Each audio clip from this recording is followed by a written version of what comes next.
Hello and welcome to the Saturday, April 11th, 2020 edition of Devotions for Troubled Times.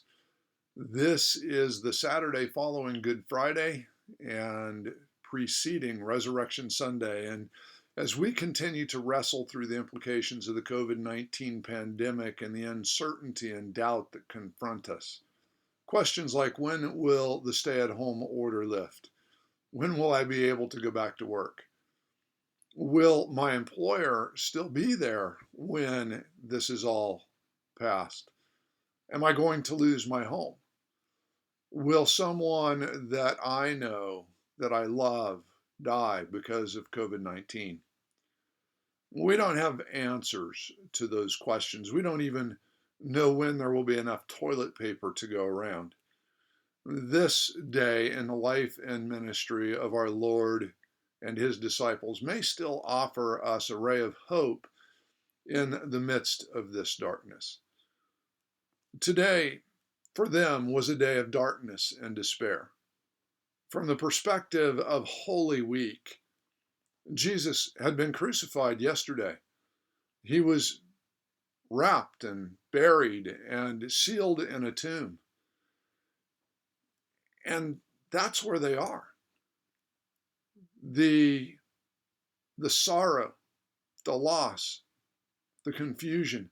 Can you even begin to understand how overwhelmed they must have been at a time like this with sorrow and grief and despair, doubt, uncertainty? Now what? Where do we go from here? All of those questions. Jesus is dead. He's been crucified. He's been sealed in a tomb. We thought he was the Messiah. How could it be that one who healed and raised others from the dead is himself dead? It certainly seems like an occasion for despair. I am reminded today, though, of a quote from J.R. Tolkien's Lord of the Rings. It's on the lips of Gandalf. And he's talking and he says, "Despair or folly," said Gandalf. "It is not despair, for despair is only for those who see the end beyond all doubt." Well, it certainly, from the perspective of the disciples on this Saturday, seemed like they knew the end beyond all doubt. I mean, after all, Jesus is dead. Gandalf goes on, "We do not see the end beyond all doubt. It is wisdom to recognize necessity when all other courses have been weighed, though as folly it may appear to those who cling to false hope. We let folly be our cloak, a veil before the eyes of the enemy." Just as Frodo's attempt to destroy the One Ring by breaking into Sauron's land and flinging the ring into the fires of Mount Doom appears to be folly, it was still the only course to be followed in that day, and so Frodo and company pursued that task. Jesus' act of self-abandonment certainly appears to be folly from the perspective of any onlooker. I don't care who you are. How can any good come from this? Certainly, Jesus himself did not want to go to the cross. He sweat drops of blood, asking, "If there's any other way, Father, take this cup from me." And yet, he was willing to trust his Father and move forward into his perfect will, saying, "Not my will, but yours be done."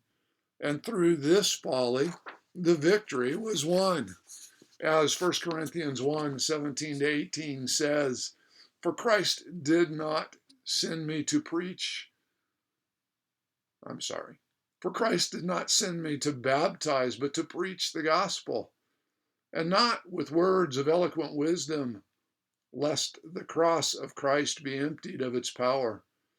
For the word of the cross is folly to those who are perishing, but to us who are being saved, it's the power of God."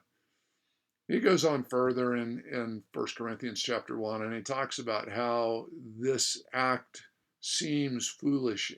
It seems ridiculous, and yet the foolishness of God is wiser than the wisdom of men. And so, through it, God accomplished greatness. It could have, but it could not have looked like victory to the disciples on this bleak Saturday. And that's the Saturday that we're in right now. Not all had yet been revealed. And so they walked or they hid in sorrow, darkness, and doubt. Sisters and brothers, I do not know the mind of God fully.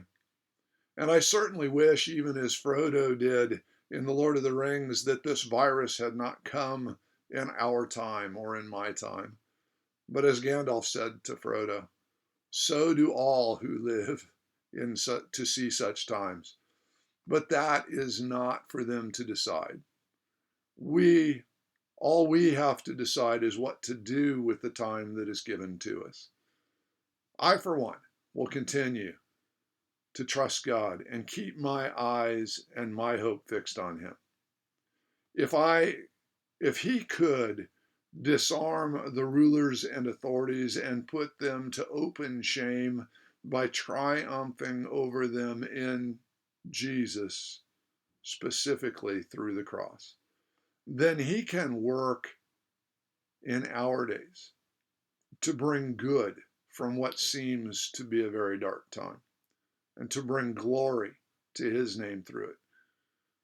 So keep the faith. It may be Saturday now, but Sunday's coming. God will make a way.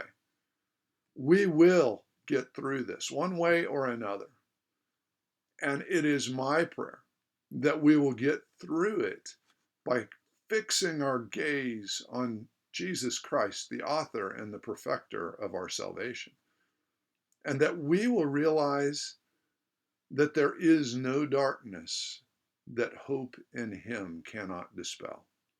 Well, God bless you on this day. Keep looking to Jesus. Keep looking up. Keep remembering that this time will pass. There is a bright and shining future ahead. And God bless you as you do in this day what God asks you to do. Serve Him faithfully. Love those around you. Call them, write them cards, email them. Do whatever you need to spread encouragement, hope, and cheer. God will be with you. God bless you until tomorrow, when He will be risen from the dead.